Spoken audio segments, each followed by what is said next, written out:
Hey guys, Dave from Wolfart Hobbying here, and today we're going to continue our painting series of the House Goritzy Blood Engine. In this video, we're going to take a look at mainly just painting his guts and his innards, as well as we're going to be working with the stitching and those metal spikes.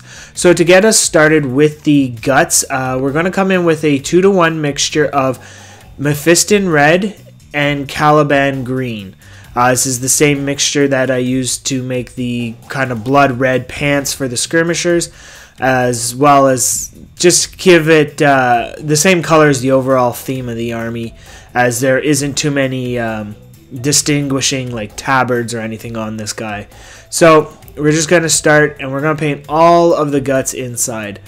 Now this base coat is just to get in the cracks, as we will be highlighting all the organs and everything a little bit later in the video.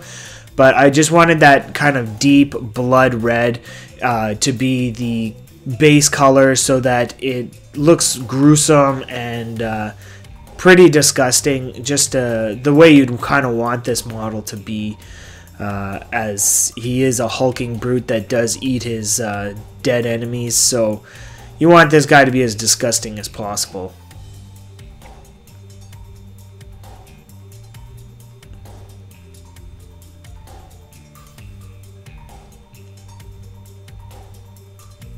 So just making sure we paint all the innards here, just so that we can get that nice deep base color. I'm only going to do about one highlight on this guy, but in the end, it's going to look really, really gruesome once we're done.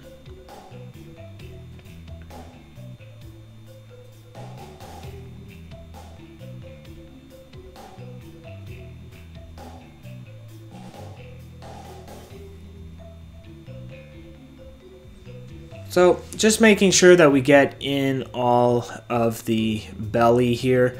I do go up along the edges of the flesh, as there would be blood there. So here you can see base coat is done. Lots of mess, but that's kind of what we want to go for here, as he is a disgusting mess. So we're going to let this dry, and then we're going to start the highlighting of all the organs and whatever is hanging out of his stomach. So with the base coat dry, we're going to come in and start highlighting all those intestines and organs, and again, anything that's hanging out of his stomach. And I want to go with more of a dark pink here than a red, as that's what human organs would look like hanging out. So to get that effect, I come in with a 1-to-1 mixture of Vallejo Model Color Flat Red and Vallejo Model Colors Surprise Pink. It's a 1-to-1 mixture. Just, it gives us kind of it's still a bright highlight, but it's more of a toned down pink, as you can see here on my brush. Again, if your organs are working properly, they would be more of a pink. I also wanted to go with a brighter color here than highlighting up the reds, just because it is the underside of the model. I want it to stand out. I want those organs to look disgusting on the tabletop. So that's why I went with more of a pink than an actual red. So as you can see here, I got most of the major intestines that are hanging out. I didn't go too far with the highlights on this one. Just wanted enough just to make it look disgusting, especially with that big spleen or whatever it is hanging right out of the stomach. It's going to look really disgusting on the tabletop, and that's what I want to go for. So now we're just going to let this guy dry, and then we're going to continue on with the model. We're going to come in and do some work with the stitches, as well as some of those spikes and stuff protruding out of his skin. So now that the pink is all dry, it did turn out a little too pink for my liking. You could tone it down with, you could tone down the red, so maybe do a 2-to-1 mixture of the red and pink. But since it's already on the model, I'm going to come in with Carberg Crimson. This is a nice magenta shade, so it's going to tone down that pink a lot, as well as get into any of the crevices and kind of shade it for me, which would be nice. So as you can see, just laying this on, it's already starting to tone down that pink a bit. You could come in with a red, but I'm not sure if that would brighten up the pink a lot. So I wanted to really tone it down with the crimson, as well as we will be using the crimson in just a minute here for other parts of the model. But as you can see already, it's really starting to tone down the pink, bring it back more into a red, but still keeping the vibrant color that I wanted so that it stands out on the tabletop. So now with the crimson as well, we're going to come over the stitching, again, those spikes protruding out of them, just because with this magenta, it will make the skin look like it's bruised. You could come in with a thin down purple wash, but I don't really like using a purple wash for a bruising effect, as I find it doesn't look all that natural. But once this is dried, it will give kind of a natural bruising, almost necrotic look to it. Again, he's stitched together, so I doubt they're doing this with care, so the skin probably would be bruising and not healing properly. So you could also come in with a greenish color to kind of give the look of maybe an infection or a rot, but I didn't want him looking too much like rotting flesh, more fresh. They know what they're doing.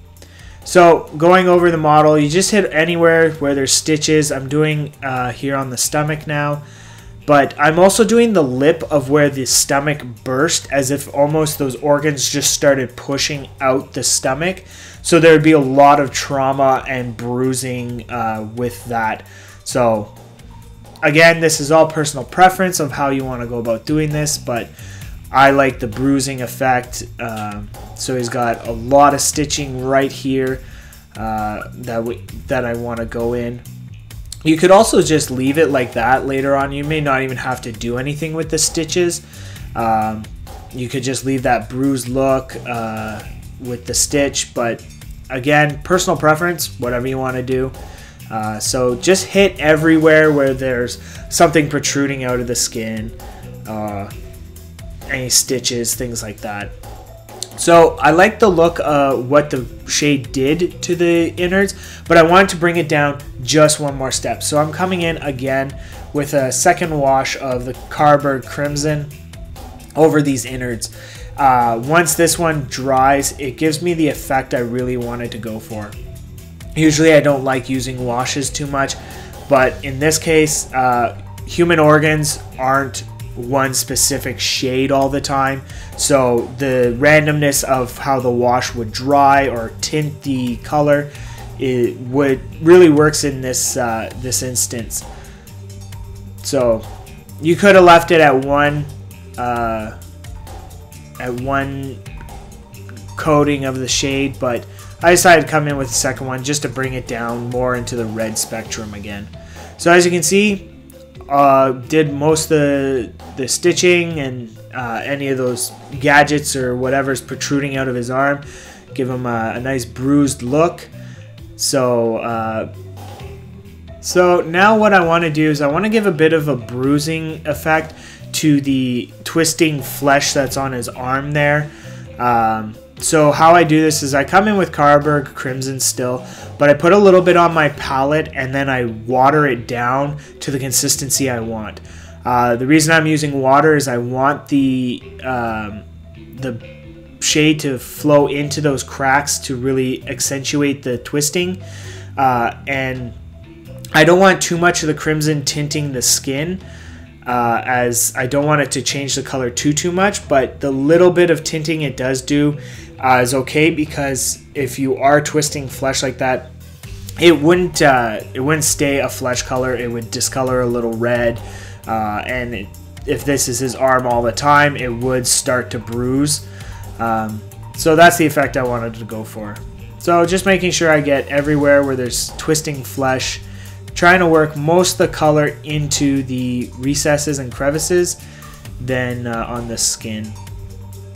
So with that drying, I'm just going to come and do these protruding spikes, or whatever they are, and just again, just to give that bruised look, like they just shoved it into the skin, that they're not taking a lot of care with this guy, as he probably would eat anybody. But that's pretty much about it. So you can take this bruising effect about as far as you want to. I'm going to leave it here as I'm happy with it. So I'm going to let this guy dry and get started on the next video. Again, guys, thanks for watching. Please comment, subscribe, like the video, share it. Follow me on Facebook if you want to leave any suggestions of what you'd like to see me paint. And again, guys, have a nice day.